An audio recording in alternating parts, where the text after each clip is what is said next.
இங்கு நீ வா எந்தன் நெஞ்சில் பஞ்சம் வஞ்சம் நஞ்சே மிஞ்சும் உடல் வேறு வேறாகி உயிரை தந்தவளே நானே நாகம் நானே.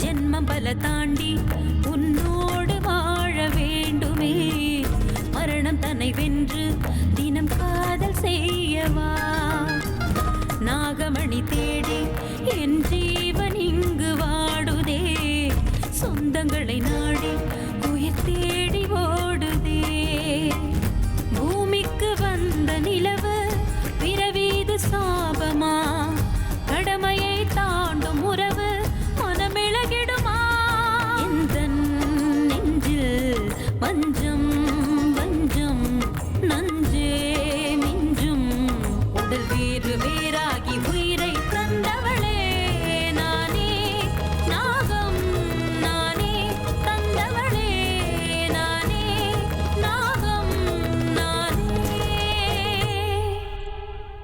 எனக்கு ஏன் இப்படி ஆகுது? இந்த ரூமுக்குள்ள ஏதோ ஒண்ணு ஈர்க்குது. வீட்டுக்குள்ள கால் வச்சதுல இருந்து மனசுக்குள்ள ஏதோ ஒரு ஆதங்கம் வருது. ஏதோ ஒரு வகையான ஈர்ப்பு வருது. என்னங்க என்னாச்சு? ஒண்ணும் இல்ல. ரொம்ப நாளாவே ஒரு முக்கியமான பொருளை தேடிக்கிட்டு இருந்தேன். இன்னைக்கு அது கிடைச்சிருச்சு. கிடைச்சவங்க மேல அன்பு செலுத்தி கடவுள் இதை தான் கொடுத்துருக்காருன்னு புரிஞ்சுக்கிட்டு புது வாழ்க்கையை ஆரம்பிக்க முயற்சி பண்ணணும் அர்ஜுன். அர்ஜுன், நீ காதலிச்ச அந்த அமிர்தாவை விட நம்ம மயூரி எந்த விதத்துல குறைஞ்சவ?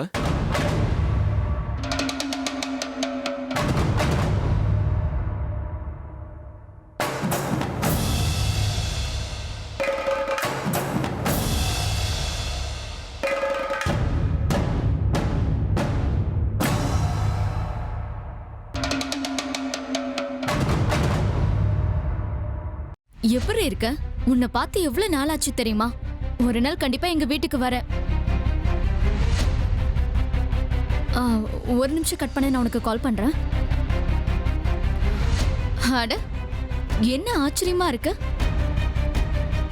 அர்ஜுனை கண்டாலே பிடிக்காதுன்னு என்கிட்ட சொன்னா,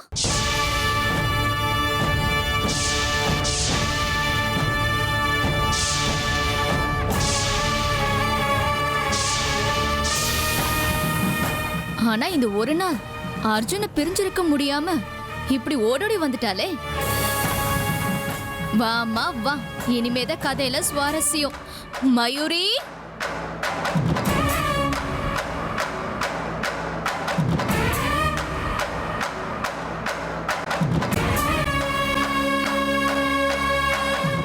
இப்ப நான் மனுஷ உருவத்துல போனா எல்லாரும் என்ன கண்டுபிடிச்சிடுவாங்க. நான் என்னோட உண்மையான உருவத்துல போறதுதான் நல்லது.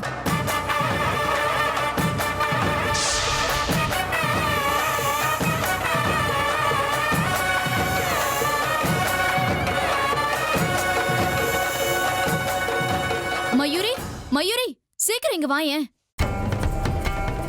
என்ன சித்ராக்கா? என்னாச்சு? என்ன ஆச்சா? நடக்க கூடாதெல்லாம் நடக்குதுமா. இனிமே உனக்கு அர்ஜுன் கிடைக்க மாட்டான் பாரு.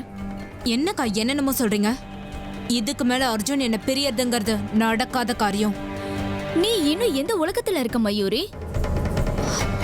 தாலி கட்டுற நேரத்துல கூட எத்தனையோ கல்யாணம் நின்னு போயிருக்கு தெரியும்ல. உன் கல்யாணத்திலயும் அப்படி நடக்கலான்னு எனக்கு என்னவோ டவுட்டாவே இருக்கு. அக்கா, தேவையில்லாம கண்டதையும் கற்பனை பண்ணிக்கிட்டு என்கிட்ட பேசாதீங்க. நான் உன்னை கற்பனை பண்ணி பேசலமா. உனக்கான ஆபத்து வீடு தேடி வந்துருச்சு. போய் பாரு. ஆபத்தா? என்னது அது? உன்னுடைய சக்காலத்தி அமிர்தா மறுபடியும் வீட்டுக்குள்ள வர முயற்சி பண்ற மயூரி. உனக்கே நல்லா தெரியும்ல, நம்ம அர்ஜுன் உயிருக்கு உயிரா காதலிச்சது இந்த அமிர்தாவை தான். ஓ, இந்த விஷயம் இவளுக்கு எப்படி தெரியும்னு பாக்குறியா? எனக்கு எல்லா விஷயமும் தெரியும். எல்லாம் தெரிஞ்சும் தெரியாத மாதிரி நடந்துக்கிறது தான் என்னுடைய ஸ்பெஷாலிட்டி. அது சரி, இப்ப நீ என்ன பண்ண போற? என்ன பண்ண போறேனா? இந்த வீட்டு வாசப்படியில அவ காலை வைக்கட்டும், அந்த நிமிஷமே அவளை கொன்னுடுவேன். இப்ப பாரு, தெருவுல சண்டை போட்டுக்கிற மாதிரி 2 பேரும் நல்ல சுவாரஸ்யமா சண்டை போட்டுப்பாங்க.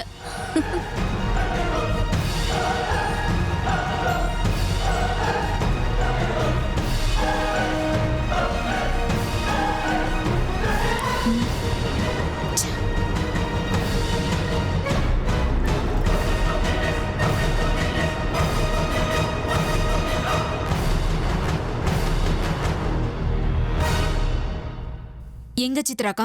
எங்கேயுமே அமிர்தாவை காணுமே. அதான் எனக்கும் ஒண்ணும் புரியல. நீங்க சரியா பாத்தீங்களா? நான் ஒழுங்கா தான் பார்த்தேன். உள்ள வந்தவ வேற எங்க போவா? நீங்க வேற யாரையோ பார்த்து அமிர்தான்னு தப்பா நினைச்சிட்டு இருக்கீங்க. அவ இங்க வர்றதுக்கு வாய்ப்பே இல்ல. இங்க பாரு மயூரி, என் நாக்கு வேணும்னாலும் ஒருவேளை பொய் சொல்லலாம். ஆனா என் கண்கள் எப்பவும் பொய் சொல்லாது. ஏன்னா என்னுடைய 2 கண்களும் கழுகோட கண்ணு மாதிரி. தூரத்துல யார் இருந்தாலும் சரியா கண்டுபிடிச்சிருவேன். அவ இங்க வந்தது நிஜம், அதுல எந்த சந்தேகமும் வேண்டாம். ஒருவேளை நம்ம கண்ணில் படக்கூடாதுங்கிறதுக்காக எங்கேயோ ஒளிஞ்சுக்கிட்டு இருக்கான்னு தான் எனக்கு தோணுது. எவ்வளவு நேரம் அந்த மாதிரி அவளால ஒளிஞ்சிட்டு இருக்க முடியும்? எப்படி இருந்தாலும் அவ வெளியே வந்துதானே ஆகணும். நீங்க சொன்ன மாதிரி அவ இங்க வந்தது நிஜமா இருந்தா இங்க இருந்து திரும்பி உயிரோட போக மாட்டா. நேரா சுடுகாட்டுக்கு தான் போவா. அவளை கொன்னுட்டு தான் மறுவேளை பாப்பேன். என்ன மயூரி, நீ இப்படி எல்லாம் பேசுற? நீ அமிர்தாவை கொல்ல போறியா? பின்ன சும்மா விட்டுருவேன் அவளை? என்கிட்ட இருந்து என் அர்ஜுனை பறிக்க வந்தா சும்மா வேடிக்கைய பாப்பேன்? அவ என்னை பத்தி என்ன நினைச்சிட்டு இருக்கா? நான் பார்க்க தான் சாதுவா இருப்பேன். கோபம் வந்துச்சுன்னா பத்திரகாளியா மாறிடுவேன்னு அவளுக்கு தெரியாது. எங்களோட நிச்சயதார்த்தத்துக்கு வந்த போதே அவளோட முகம் சுத்தமா சரியில்லை. அப்பவே எனக்கு தெரியும் அவ்வளவு சுலபத்துல அவ என் அர்ஜுனை மறக்க மாட்டான்னு. அப்பவே நான் அவளுக்கு டைரக்டா வார்னிங் கூட கொடுத்தேன், இந்த வீட்டு வாசப்படியை ஏறக்கூடாதுன்னு. அதையும் மீறி அவ வந்திருக்கான்னா அவளுக்கு எவ்வளவு கொழுப்பு இருக்கணும். அவ என் கையில கிடைக்கட்டும், அவளை ஒரு வழி பண்ணிடுவேன். நாம தேடலாம் வாங்க.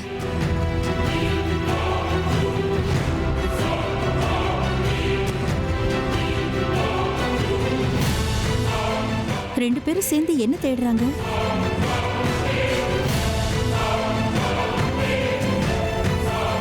பாத்தீங்களா? இல்ல மயூரி.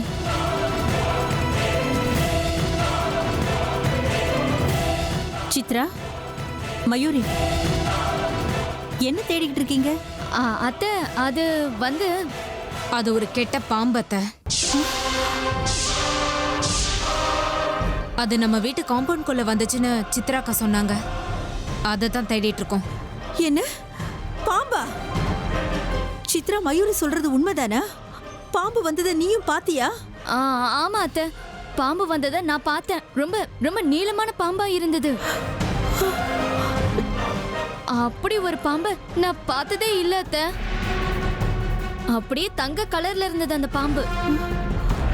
அதுவும் இல்லாம ஏதோ பளபளன்னு இருந்துச்சு அந்த பாம்பு. என்னம்மா இது?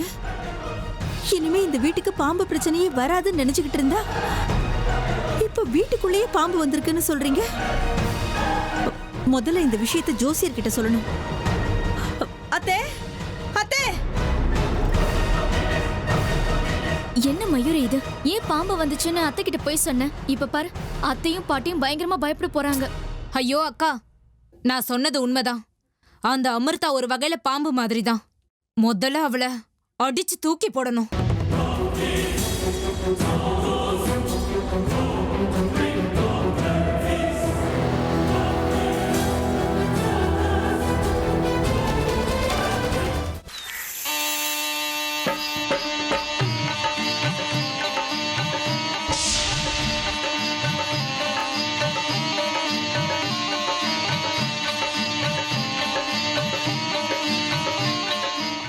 என்னது? ஏன் இப்படி ஆகுது? இந்த ரூம்குள்ள எனக்கு தெரியாத ஏதோ ஒரு ரகசியம் ஒளிஞ்சிருக்கு. யாரோ என் கையை பிடிச்சு இழுக்கிற மாதிரி இருக்கு. இந்த ரூம்குள்ள என்ன இருக்கு? என்ன இருக்குன்னு எனக்கு தெரிஞ்சே ஆகணும். என்ன இப்படி இருக்கிறத பார்க்கும்போது எனக்கு சம்மந்தப்பட்ட ஏதோ ஒரு விஷயம் இந்த வீட்ல இருக்குன்னு தோணுது. அப்படி இல்லைன்னா எனக்கு இப்படி ஒரு குழப்பமோ மனசுக்குள்ள பதப்பதப்பும் இருக்காது. என்னவா இருக்கும்? இதுக்குள்ள என்ன இருக்குன்னு கண்டுபிடிச்சு ஆகணும்.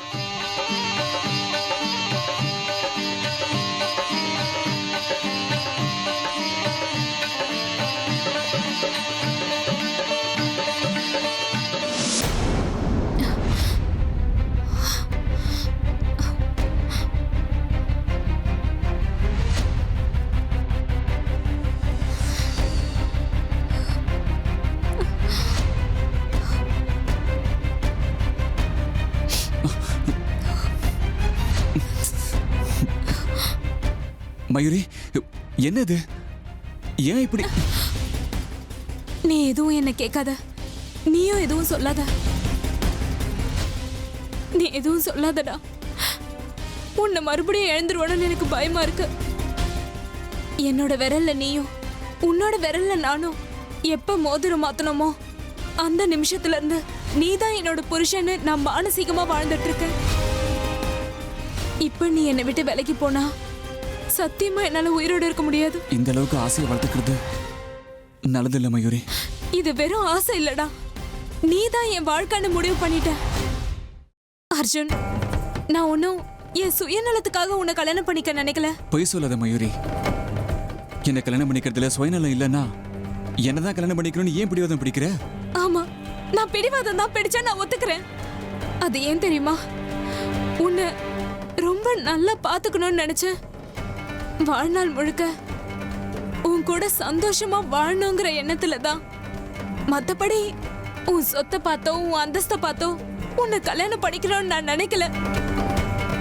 ப்ளீஸ் என்ன நம்பு. எனக்கு நீ வேணும், உன்னோட காதல் வேணும், வேற எதுவும் வேண்டாம். உன்னை நான் கெஞ்சி கேட்டுக்கிறேன் அர்ஜுன். தயவு செஞ்சு என்னை விட்டு விலகி போயிடாதடா. நீ சொல்றதெல்லாம் உண்மைதானா? நான் போய் சொல்லி சாதிக்கிறதுக்கு எதுவும் இல்ல அர்ஜுன். இது இன்னைக்கு நேத்து வந்த ஆசை கிடையாது. சின்ன வயசுல நாம ஒண்ணா விளையாடி இருக்கோம். ஆனா அந்த வயசுலயே நான் உன்னை காதலிச்சேன். நீதான் என்னோட புருஷன்னு என் மனசுல முடிவு பண்ணவனா.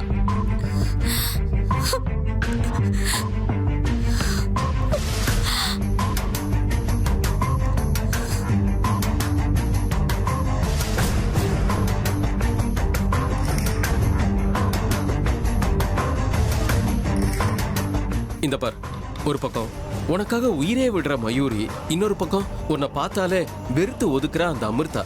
ரெண்டு பேர்ல யார் வேணுங்கிறத நீ தாண்டா முடிவு பண்ணணும்.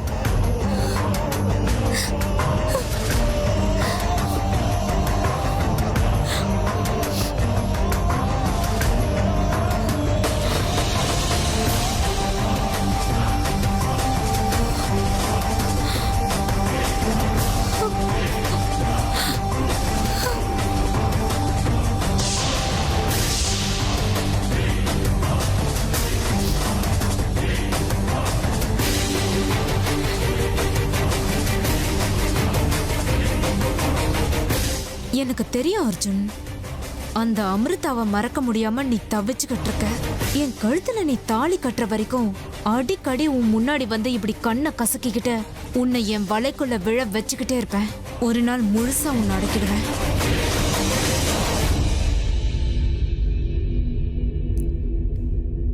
என்னடா விஷ்ணு இது? நம்ம வீட்டுக்குள்ள பாம்பு வந்திருக்குன்னா என்ன அர்த்தம்? இந்த வீட்டுக்கு பெரிய ஆபத்து ஏதோ வரப்போகுதுன்னு தானே அர்த்தம்.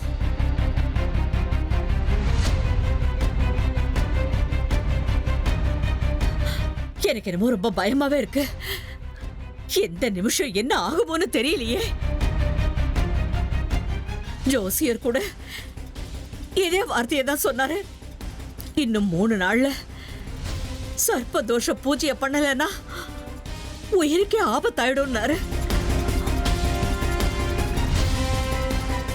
விஷ்ணு, இத பாரு, இப்பவே அவருக்கு போன் பண்ணி சொல்லிடு. நாளைக்கே நம்ம பூஜை பண்றதுக்கு கிளம்புறோம்னு சொல்லு. என்னம்மா திடீர்னு நாளைக்கே பூஜைனா எப்படிமா? விஷ்ணு, இப்போவும் நீ இப்படி பேசுறது கொஞ்சம் கூட சரியில்லடா. இதுக்கு முன்னாடி இந்த வீட்ல என்னெல்லாம் நடந்திருக்குன்னு உனக்கு தெரியாதா? தெரியுமா? ஆனா சர்ப்பதோஷ நிவாரண பூஜைனா சும்மாவா? இது சாதாரண விஷயம் இல்லைன்னு எனக்கும் தெரியும்டா. அதனால தான் நான் சொல்றத கேளு.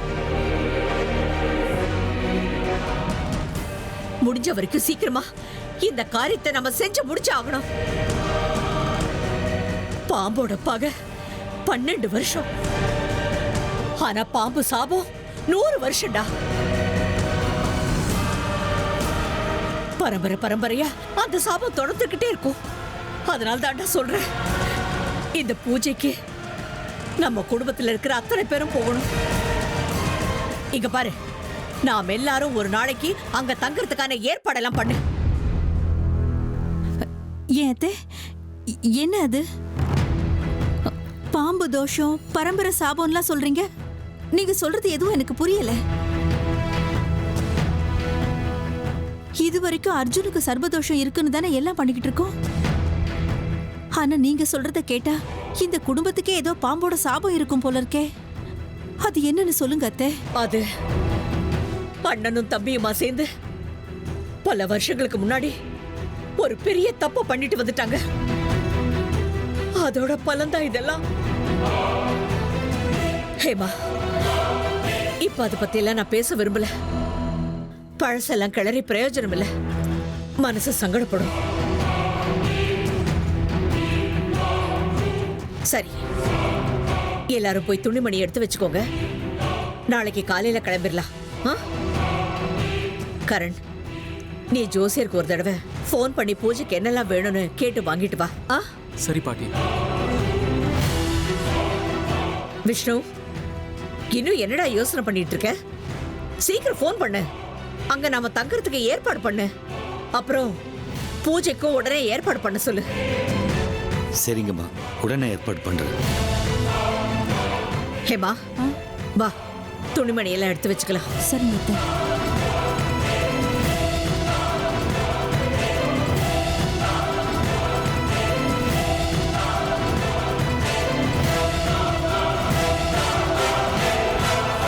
நம்ம வீட்டுக்குள்ள பாம்பு எப்படி வரும்? அதுவும் இல்லாம நாகராஜனுடைய தேகத்தை நான் தானே எரிச்சேன். அது மட்டும் இல்லாம நாகராஜனுடைய பொண்டாட்டியும் செத்து போயிட்டான். அப்படி இருக்கும்போது இது யாரு? எங்களை பழிவாங்கிறதுக்காக யார் இவ்வளவு தூரம் வருவாங்க?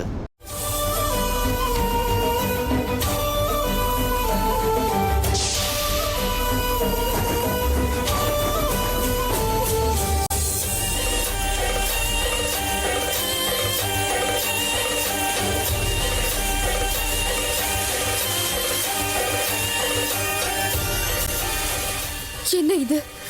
எனக்கு ஏன் இப்படி ஆகுது? உடம்பெல்லாம் ஏதோ புல்லரிக்கிற மாதிரி இருக்கு. என்ன யாரோ வலுக்கட்டாயமா இழுக்கிற மாதிரி தோணுது. இங்க அப்படி என்ன இருக்கு?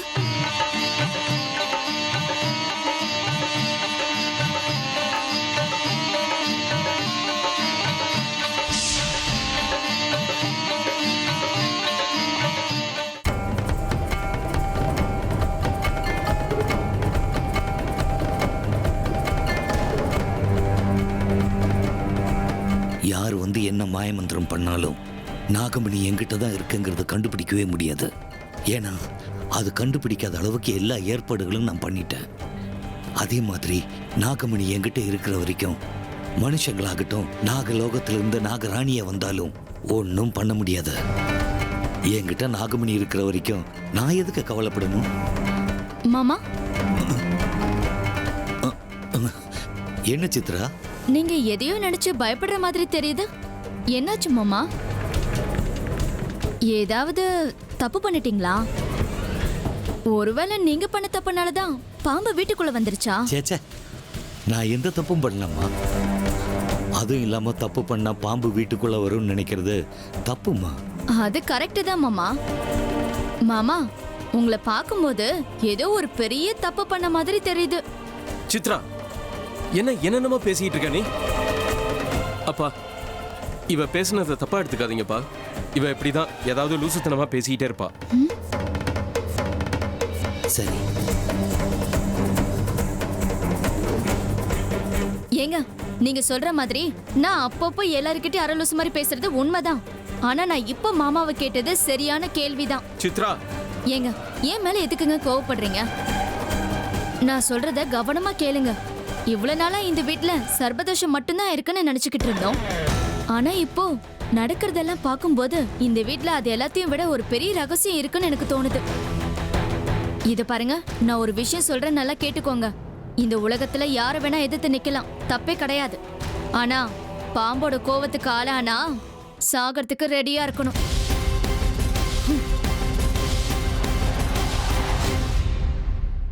பாம்பு விஷயம் காதுல விழுந்தாலே பயமா இருக்கு. அப்படி இருக்கும்போது நம்ம வீட்டுக்குள்ளேயே பாம்பு வந்திருக்குன்னு அந்த பொண்ணு சித்ரா சொல்றா. என் உயிரை போயிடும் போல இருக்கு ஹேமா. நீங்க ஒண்ணும் கவலைப்படாதீங்க அத்தை. நாம எப்படியும் சர்பதோஷத்துக்கு பூஜை பண்ணதானே போறோம். எல்லா விஷயத்துக்கும் முடிவுன்னு ஒண்ணு நிச்சயமா இருக்கும். அதே மாதிரி நீங்க நம்புற அந்த பரமேஸ்வரன் நமக்கு நிச்சயம் நல்லதுதான் பண்ணுவார் அத்தை. என்னத்த நலத்தை செய்வாரோ என்னமோ, எனக்கு ஒண்ணுமே புரிய மாட்டேங்குது. அந்த சம்பவம் நடந்ததுல இருந்து இந்த வீட்டுல ஒண்ணு மாத்தி ஒண்ணு பிரச்சனைகள் வந்துகிட்டே இருக்கு. என்னைக்குதான் இந்த வீட்டுக்கு பிடிச்ச சாபம் முடிவுக்கு வருமோ, என்னைக்கு இந்த வீட்டுக்கு நிம்மதி வரும்னு நானும் காத்துக்கிட்டே இருக்கேன் ஹேமா. அர்ஜுனோட உயிருக்கு ஆபத்து வந்தா என்ன இது? பாத்து போங்க.